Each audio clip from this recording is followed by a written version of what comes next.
नमस्कार, स्वागत आहे कार्यक्रम टॅरोमाणीमध्ये. मी केतना सेठ सांगणार आहे आपल्याला साप्ताहिक भविष्य, वाढदिवसाच्या माहिती व पॉझिटिव्ह टिप्स. नेहमीप्रमाणे सुरुवात करूया राशी मेषपासून.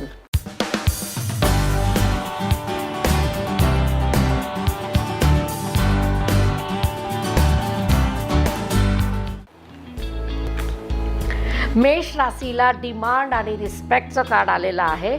असं दाखवते की आपला डिमांड रिस्पेक्ट वाढणार होता, वाढवलेला होता. अचानकच पैशाच्यामुळे किंवा एखादा काम न झाल्यामुळे कमीपणा दाखवत आहे. एखादी डील कॅन्सल होणे, एखादा कामामध्ये प्लॅन केलेलं पैसे येणार होते, पैशाचा टोकन मनी येणार होतं, कॅन्सल झालेलं आहे. ह्या आठवड्यामध्ये धगधग, नैराश्य आणि थोडीशी मनाची चिडचिड होणार आहे. शांत राहा, कॉम्प्रोमाइज करा आणि विषय संपवायची तयारी करा. कारण जिथं यश नाही तिथं आता डोकं खपवायचं नाही. कारण पॅरलल नाही एखादी शोधून घेतली तर पोट भरण्यासाठी काही ना काही सोय नक्की मिळेल. वृषभ राशी.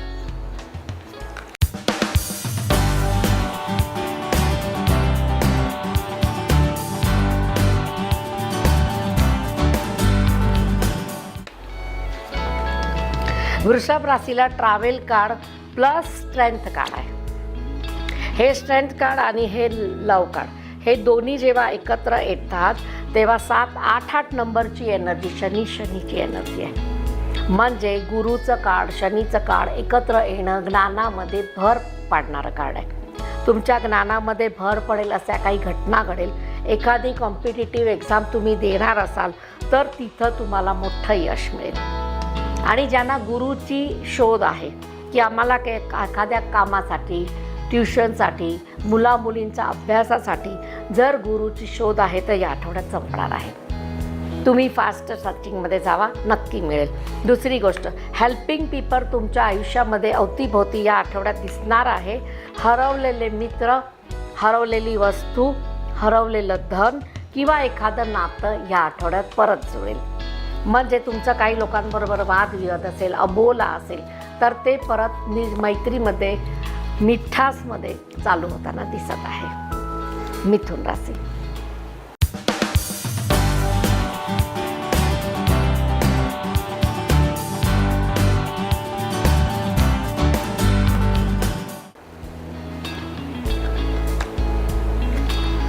मिथुन राशीला स्वतःच्या कामाचं टेन्शन आलेलं आहे. असं वाटते की एक तर काम होत नाही आहे, मदत मिळत नाही आहे आणि दुसरी गोष्ट लवर्स कार्ड असंच म्हणते की जे फ्रेंड आहे ते नाटक करत आहे. हे तर सत्य आहे, कट्टू सत्य. कारण आत्ता असंच दाखवते कुणाला वेळ नाही आहे. त्यांची पण मजबुरी आहे, तुमची पण मजबुरी आहे. आपणच आपल्यामध्ये सक्षमता वाढवायची गरज आहे. कुणावरती जास्त डिपेंड राहायला चालणार नाही. कुणाला तुम्ही सगळं स्वतःचं सांगितलं ते लोक तुम्हाला मूर्खात काढणार. त्यामुळे या आठवड्यामध्ये स्वतःचा वैयक्तिक गोष्टी सेपरेटली लवबद्दल, पत्नीबद्दल, पतीबद्दल किंवा घरातल्या काही गोष्टी शेअर करू नका.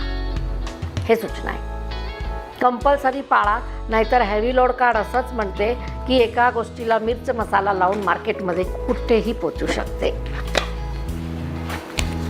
कर्क राशी.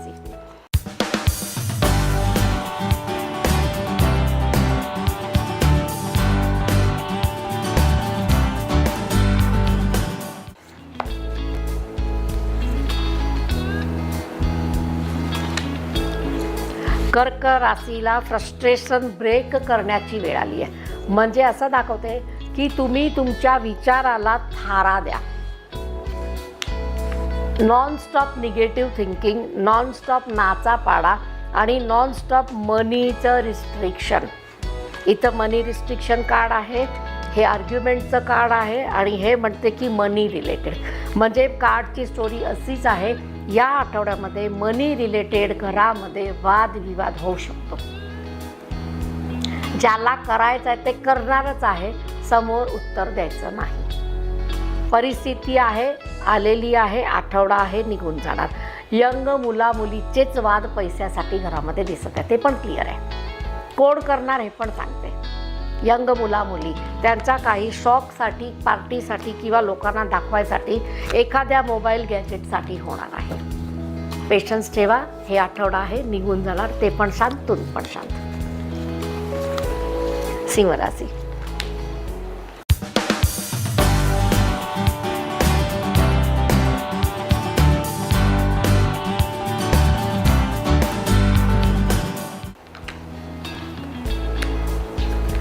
सिंह राशीला queen of wand, king of wand, राजा राणीची जोडी आलेली आहे. हे कोर्ट कार्ड आहे. खूप पॉझिटिव्ह कार्ड असतात.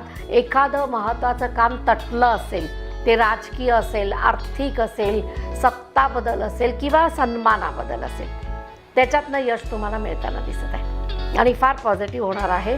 क्वीन ऑफ वॉन्ड असंच म्हणते, लेडीजचा सहभाग या आठवड्यामध्ये जास्त उत्सुकतेनं होणार आहे आणि काही मोठी महत्त्वाची जबाबदारी तुमच्या खांद्यावर पडणार आहे. सक्षम दोन्हीच आहे. या आठवड्यामध्ये लेडीजला थोडंसं भर जास्त आहे आणि ती जबाबदारी पडली तर तुम्हाला यश मिळताना दिसत आहे. मुलांकडे दुर्लक्ष करू नका बास. कन्या राशी.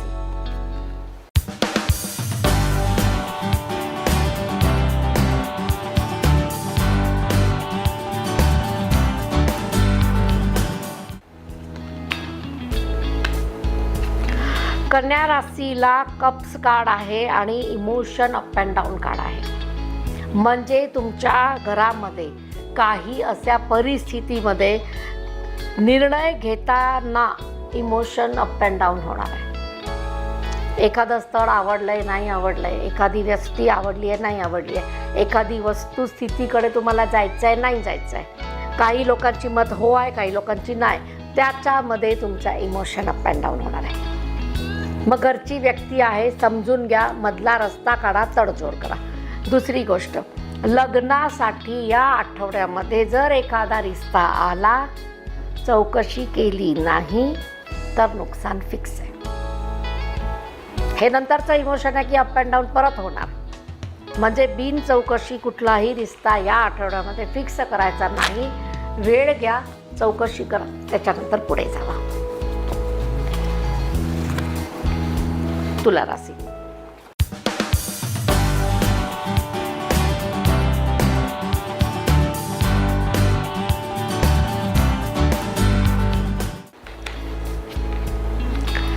तुला राशीला घरामध्ये हेल्थ रिलेटेड काही प्रॉब्लेम असणाऱ्या व्यक्तींना दवाखाना, सर्जरी, ऑपरेशन दाखवत आहे. सगळं चांगलं येणार आहे त्यातला भाग नसतं. कधी काही या घटना प्रकर्षानं जाणवतात. दुसरं, मनी इन्व्हेस्टमेंट आहे ती चांगली होणार आहे. काही मित्रमंडळी पैसे मागायला येतील, मला मदत कर, मी एक आठवड्यानं देणार. तुमची ऐपत असेल, रिलेशन चांगलं असेल, द्यायची तयारी असेल मानसिक तर द्या. परंतु कितीही जवळचा मित्र असेल किंवा सक्का भाऊ असेल, पैशाची लिखापढी केल्याशिवाय देऊ नका. प्रूफ ठेवा तर तुम्हाला नुकसान होणार नाही. कारण इथं असं दाखवते, पैसे मागताना किंवा परत घेताना नाकी नऊ येणार. म्हणजे विचार करून पैशाचं देवाणघेवाण करा. ज्यांची हेल्थ खराब आहे, त्यांना वाटते की आम्हाला जर त्रास जाणवतो, त्वरित दवाखाना गाठा, अन्यथा एखादा व्हायरल इन्फेक्शन जोरात होऊ शकतं. वृश्चिक राशी.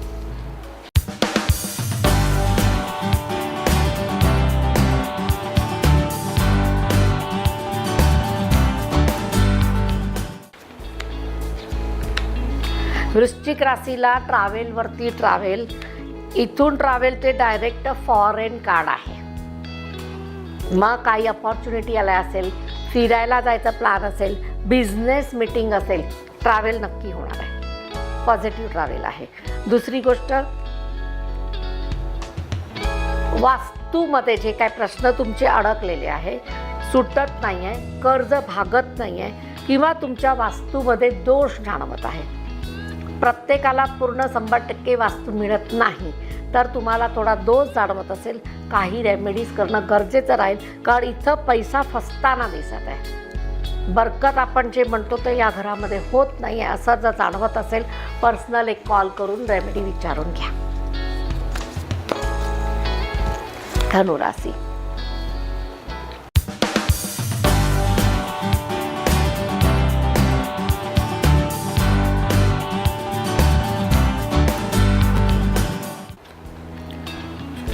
धनु राशीला प्रेम प्रकरणामध्ये यश आलेलं आहे. वर्ल्ड कार्ड आहे, लग्नाची तयारी दाखवत आहे. म्हणजे काही जोडप्यांना खूप चांगले दिवस येणार आहे. त्यांची मन इच्छा पूर्ण होणार आहे आणि त्या लोकांना असं वाटते की आपण आता कंप्लीट होणार आहे. लग्न हे कंप्लीट नाही आहे, त्याच्यानंतर आणि कंप्लीशन करायसाठी मुलं बाळ असतात, जबाबदारी असते फिनिश होण्यासाठी. तरी पण सुरुवात आहे. दुसरी गोष्ट,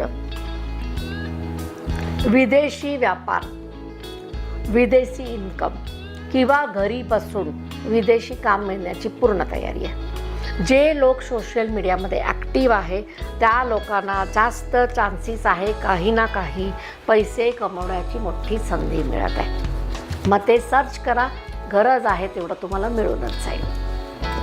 मकर राशी,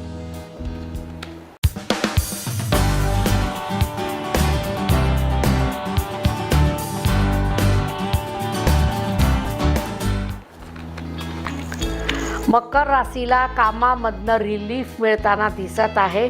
अडकलेल्या कामाचे पैसे हाती पडतील. मेन तर गरज पैशाचीच आहे. पैसे जर हाती पडले तर नुकसान कुठंही होत नाही. मेंटली आपण फ्री राहतो की हां माझ्याजवळ पैसे आहे. दुसरी गोष्ट, काही लोकांच्या घरामध्ये तंतोतंत अशा वस्तू घडणार आहे जे त्यांना पूर्वाभास झालेला आहे. काही मुलींचा साखरपुडा तुटण्यासारखी घटना, काही इन्व्हेस्टमेंटमध्ये लॉस येण्यासारखी घटना किंवा काही लोकांच्या बरोबर वादविवाद वाढण्याची घटना. आणि हे जेंट्स किंवा लेडीज, मुलं मुली कुणालाही थोडी इंट्युशन येत असते की असं काही घटना घडणार आहे. जर असं काही कुणाला जाणवत असेल तर प्रकर्षानं काळजी घेणं गरजेचं राहील. अवतीभवती सगळेच गोड बोलतात, धोका देणार नाही ह्याच्यातला भाग नाही. प्रत्येक व्यक्तीला थोडा स्वार्थ असल्याशिवाय तो गोड बोलत नाही. हे रूढीचुस्त नियम आहे. कुंभ राशी,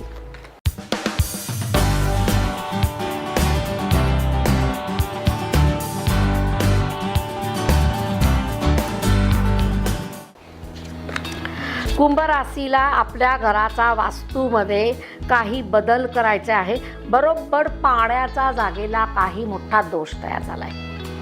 चुकीच्या ठिकाणी बोरिंग मारलं आहे का, चुकीच्या ठिकाणी टॉयलेट बाथरूम आहे का, अग्नीच्या वरती पाणी आहे का, किंवा पाण्याच्या जागेवरती पृथ्वी तत्व आहे का. थोडंसं घरामध्ये निर्धनताचं कार्ड आहे. असं वाटते की श्वास गुदमरायला लागलेला आहे. प्रत्येकाच्या घरात नसेल तरी पण काही लोकांना हे प्रकर्षानं जाणवणार आहे. रेंटचं घर असेल, बदली शक्य असेल बदलून टाका. कारण इथं असं दाखवते वास्तू दोषमुळे तुम्हाला तुमच्या मेंटल आणि फिजिकल लेवलला त्रास होत आहे आणि हे सत्य आहे. आपण पण खंडरमध्ये राहायला गेलो तर आपल्याला किती दिवस आवडेल आणि महलमध्ये राहायला गेलो तर किती दिवस आवडेल, हेच वास्तू आहे. कारण एनर्जी वर्क्स. डर्टी एनर्जी आणि पॉझिटिव्ह एनर्जीमध्ये हा फरक असतो. किती तुम्हाला फील होते आणि त्याच्यानंतर तुमची मानसिक स्थिती त्याच एनर्जी बरोबर मॅच होते. Dirty to dirty, positive to positive. मीन राशी,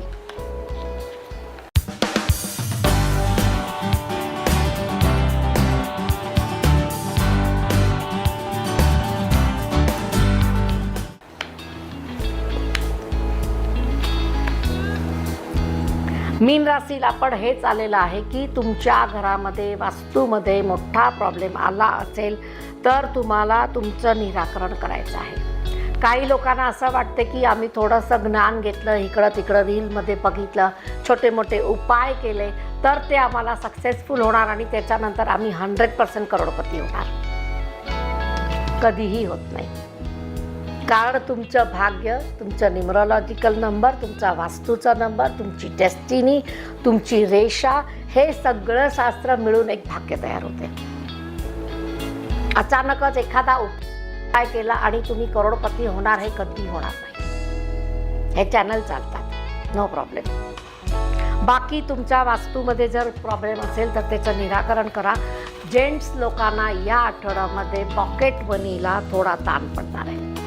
मीन राशीच्या लोकांना थोडा पॉकेट मनीला ताण आहे, सहन करावा लागेल. आता आपण बघूया ज्यांचा वाढदिवस आहे त्यांना 12 वर्षाचं म्हणजे 12 महिन्याचं प्रेडिक्शन काय येते. सुरुवात एम्परर कार्डने, म्हणजे वर्ष तर चांगलं सुरुवात होईलच आणि त्याच्यानंतर एम्परर स्टॅबिलिटीकडे कल येणारा वर्ष आहे. हळूहळू टप्प्याटप्प्यानं तुम्ही स्टॅबिलिटीला आणाल, तुमचे काम आणि स्वप्न पूर्ण होणार. ज्या ज्या गोल्सला तुम्हाला अचीव करायचं आहे ते गोल्स तुम्हाला मिळणार आहे. म्हणजे या आठवड्यामध्ये वर्षाचा वाढदिवसापासून तुम्ही 12ही महिन्यामध्ये असे काही गोल अचीव करू शकता. दुसरी गोष्ट, पेहेरवेशसाठी खर्च जास्त होणार. मीटिंग्स किंवा तुमचे काही प्लान्स मोठे मोठे असेल तर ते प्लान प्रेझेंटेशनला तुम्हाला खर्च जास्त आहे. मग हे छोटे मोठे बिझनेससाठी पण असू शकतं. ज्या लोकांना वास्तू बदली करायची आहे, पहिला शक्य नव्हतं, डबल पैसे देऊन वास्तू मिळणार आहे. महागाई वाढलेली आहे. तिसरी गोष्ट, धन संचित जे तुमच्याकडे आहे ते बाहेर निघेल. संचित धन बाहेर येणं म्हणजे आपण साठवलेले पैसे काढावे लागणार आणि इन्व्हेस्टमेंटला जाणार. मग ते वास्तू असेल, घर असेल, तुमचं काहीही स्वप्न असेल. वर्ष चांगलं आहे, हेल्थ ओके आहे.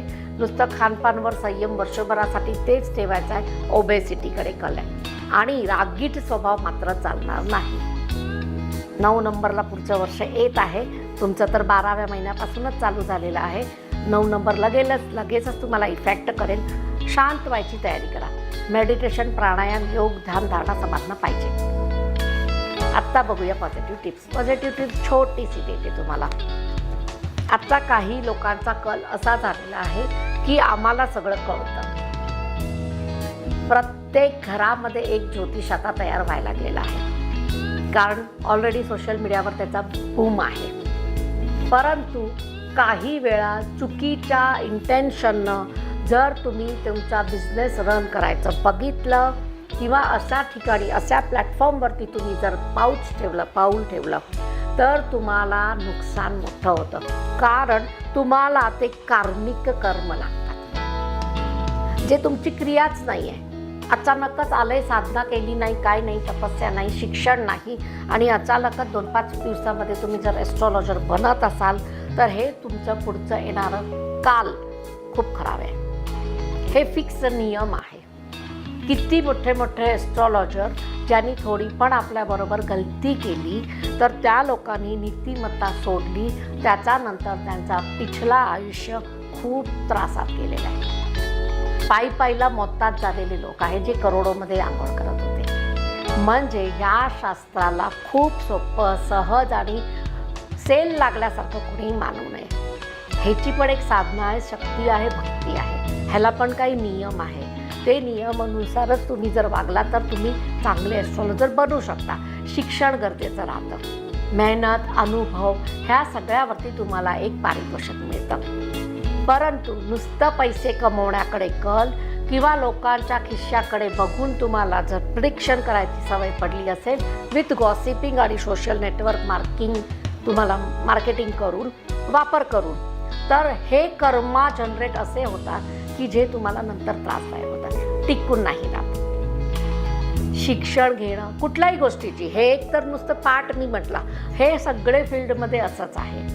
कुकिंग आहे, तुम्हाला जे काय खाद्यपदार्थ बनवायची आवड आहे, नुसतं कॉपी पेस्ट करून तुम्ही मार्केट केलं तर नाही होणार. त्याच्यामध्ये तज्ञता पाहिजे. मग दुसरी गोष्ट, ह्या सगळ्या गोष्टीचं तात्पर्य काय निघते? राहू, केतू आणि शनी हे 3 ग्रह असे आहे की जे या सगळ्या गोष्टीला प्राधान्यता देतात, पुढे नेतात किंवा मागे आणतात. जर तुम्ही कोणाची कॉपी करून पुढे जात असाल, कॉपी करून फसवत असाल तर राहू आणि शनी दोन्ही दंड देतात. हे गृहीत धरून चाला की हे दोन्ही कर्म तुमच्या पाठीशी पळणारच आहे. आणि केतू शोधचा कर्म आहे, अध्यात्माचा कर्म आहे, आध्यात्मिक ग्रह आहे, त्याला फसवणूक चालत नाही. जर या शास्त्रामध्ये उतरायचं असेल किंवा तुमचं काय टेक्नॉलॉजी असेल, IT क्षेत्र असेल, फूड इंडस्ट्री असेल, तुम्हाला सोशल मीडिया असेल, स्वतःचं ज्ञान असल्याशिवाय पडू नका. हे दंड नको असेल तर आपल्याला आपलं नीतिमत्ता सोडायची नाही आहे. महत्त्वाचा उपाय, महत्त्वाचा उपाय, जर तुम्ही कुणाला सल्ला दिला, आता मी पण एवढ्या लोकांना जे सांगते, तुम्ही यूट्यूबवरती बघता, घरामध्ये बघता, टी व्हीवरती बघता, हे जे काय मी सांगते त्याचं माझं कार्मिक कर्म तुमच्याबरोबर पण जनरेट होतं, पण त्याला कुठे ब्रेक करायला पाहिजे. सोडून वाचून ऐकून तुम्ही सोडून दिलं, पण मला ते कर्म लागत असते. मग एक काम करायचं, जेव्हा केव्हा आपण कुणाकडे सल्ला घेतला ॲस्ट्रॉलॉजिकल, तर त्यांचा सल्लेचा मोबदला, आता ह्याच्यावरती मोबदला तुम्ही देऊ नाही शकत, परंतु आपल्या घरामध्ये येणाऱ्या एखाद्या पाहुण्याला चहाचा कप तर देऊ शकता फ्रीमध्ये, की बिस्किटचा पुडा आहे, काही सूचना आहे, काही औषधं आहे, काही वस्तूची मदत आहे, हेल्प आहे, रिक्षातनं तुम्ही त्याला जवळ सोडलं तरी पण हेल्प आहे. असे काही कर्म करत राहा, ज्याच्यामुळे माझा आणि तुमचं पण कार्मिक कॉर्ड कनेक्शन थोडंसं डिस्टर्ब होणार नाही. हे आता ह्या वर्षापासून आपण चालूच करायचं आहे. नवीन वर्षाची सुरुवात अशी करूया. तर प्रतीक्षा करा कार्यक्रम केतना शेठचा टॅरोवाणी. धन्यवाद.